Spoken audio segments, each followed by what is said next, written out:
Good morning. Welcome back, children, to the online session of Sri Gokulam Public School, Guruvayur.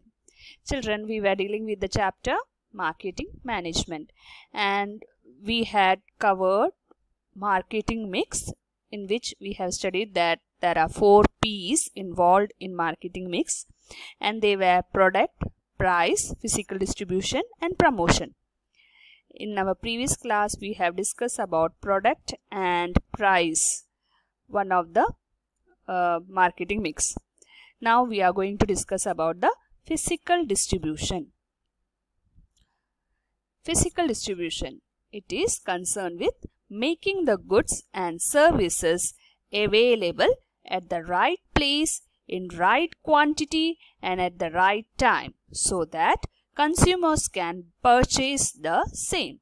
So it is not only producing the product or fixing a price for a product, but we have to think about making the goods available in the hands of a consumer at a right place, in right quantity, and at the right time. So physical distribution is all about making the goods available in the hands of the consumer. So once goods are manufactured, packed, branded, priced, and promoted, these must be made available to consumer. So that is the function performed by physical distribution. Now the 2 major decision areas under this function of marketing involves, first one is choice of channels of distribution or intermediaries. Who are these intermediaries? They are wholesaler, retailers. So the manufacturers, they have to make a choice of channel of distribution.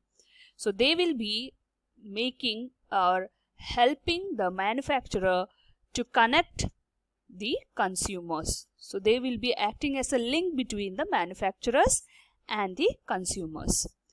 The intermediaries keep inventory of the firm's product, demonstrate them to potential buyers, negotiate price with buyers, close sales, and also service the product after the sales. So these are the functions which are performed by the intermediaries. So manufacturers, they produce the product, but the other functions like keeping the inventories, demonstration, that is advertising the potential buyers about the product, then negotiating the price with the buyers, then closing the sales and providing the after sales service, these functions are performed by the intermediaries, which is selected by the manufacturers. So that is the first thing which we have to decide, that is choice of channel of distribution. Then the next thing is managing inventories, order processing, storage and warehousing, and transportation of goods from the place it is produced to the place it is required by the buyer. So these are the 2 functions which is performed under the head physical distribution. Now what is channel of distribution? Channels of distribution means the path through which the ownership as well as the possession of goods passes from the producer to the consumer. So when the goods is produced, the possession as well as the ownership is in the hands of producer. When the exchange or the sales take place, that goods gets in the hands of customers, and automatically the ownership also get into the customers. So when there is sales proceeding between the producers and customers, there is transfer of ownership as well as possession of goods to the customer from the producer. So that is known as channels of distribution. So that path from where the ownership and possession transfers from producers to customers, that path is known as channels of distribution. Now there are different types of channels. The first channel is the direct channel. It is also known as zero channel. So here only manufacturers and consumers are there. So it is through direct channel, that is only manufacturers and consumers are there. No intermediaries are involved here. So methods of direct sellings or direct distribution. Which are the direct sellings or direct distribution. Selling of goods through own retail outlets. So if we have own retail outlets, that is through the direct sellings. So McDonald's, Bata, these all companies, they have the direct selling method, which comes under direct channel. Then selling through own sales force, that is Eureka Forbes, you have heard about this. So they have their own sales force. Then mail order. Mail order means we have to order through mail, and they will, that is through mail itself, we will receive the delivery of the goods. So most of the time we order, such orders are done by for the books and all that. So then internet selling is also there. So these all are direct channel of, we can say direct channel or zero channel, where manufacturer and consumers are involved. Then we have indirect channels. Indirect channels of distribution means making goods available to consumer by employing one or more intermediaries. So there are two intermediaries involved, one or two intermediaries are involved here. So here you can see manufacturers, retailer and consumer. So in between manufacturer and consumer, who is forming a link is one channel, it's a retailer. So Maruti Udyog sell its cars and vans through company approved retailers. So manufacturer, they through the retailers they sell the product to the consumer. So it comes under the indirect channel. Now under indirect channel itself, we have two-level channel where two intermediaries are involved. So manufacturers are there, wholesalers are there, retailers are there, and consumers. So in this in between manufacturers and customers, we have wholesaler as well as the retailer. This level two-level channel comes under the indirect channel of distribution. Then next channel we have that is manufacturers, agent, wholesaler, retailer and consumer. So there are three levels of channel, that is manufacturer, they have their agents, and through these agents they distribute it to wholesaler, and wholesaler to retailer, and then consumer. So if the manufacturer is having they have their product, their consumer product is in demand in number of geographical area, then we can go for three level of channel through the agent as a link here.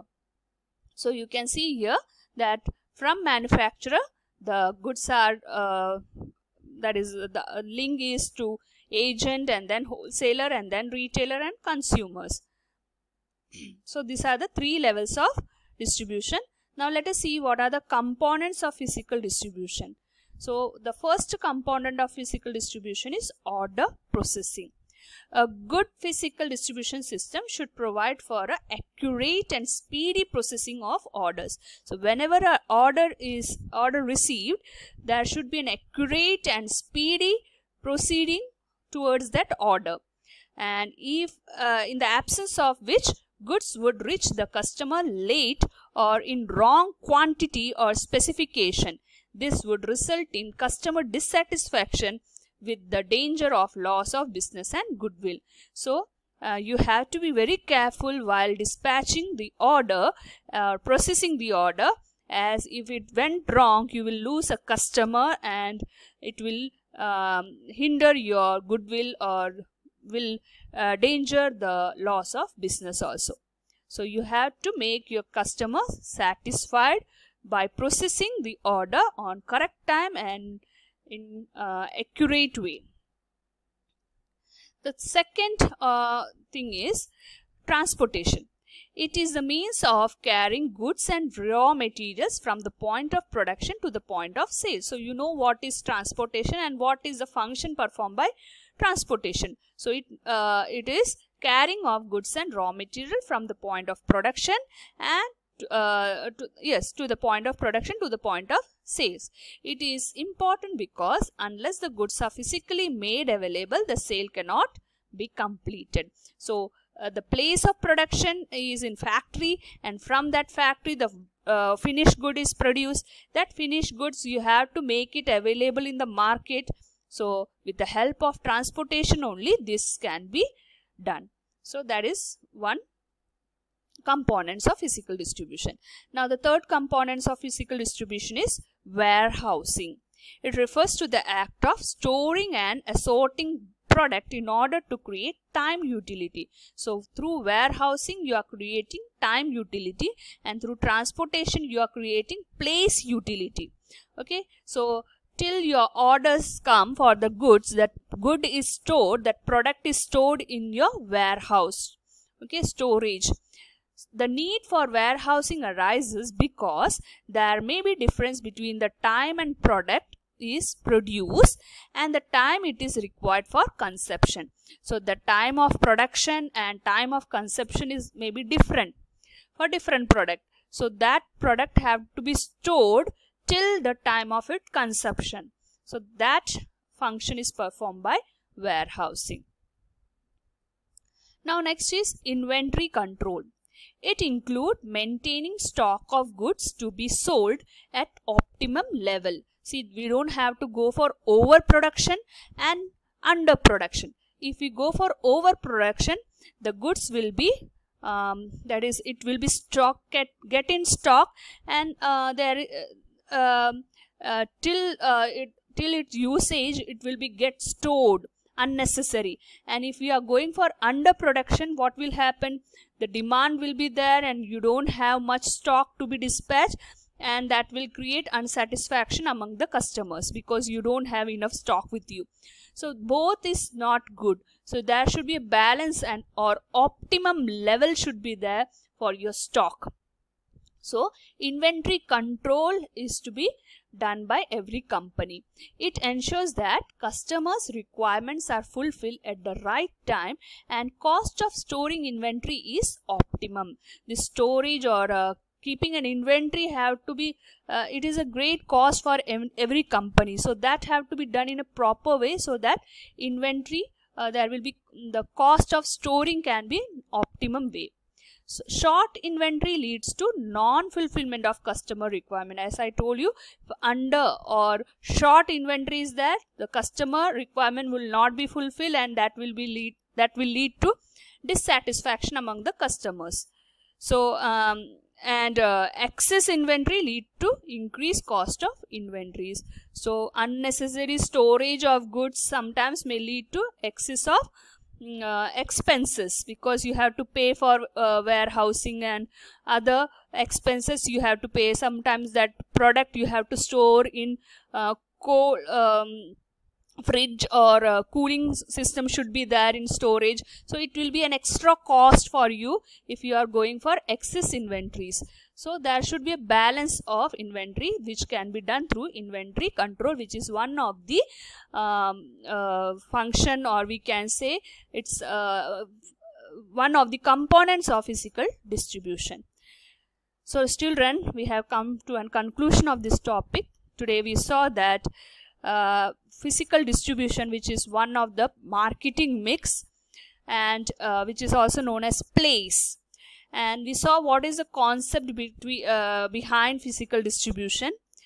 We saw different types of distribution channel, that is direct channel and indirect channel. Direct channel means consumer and manufacturer only, and indirect channel, there are 3 levels of indirect channel. Then we saw components of physical distributions, and this is the concept of physical distribution. You have to read your textbook covering this point and attend the test paper attached along with this session. So meet you in the next class with the promotion, which is the last marketing mix related to this concept. So I am going to conclude today's session. So meet you in the next class. Till then, goodbye.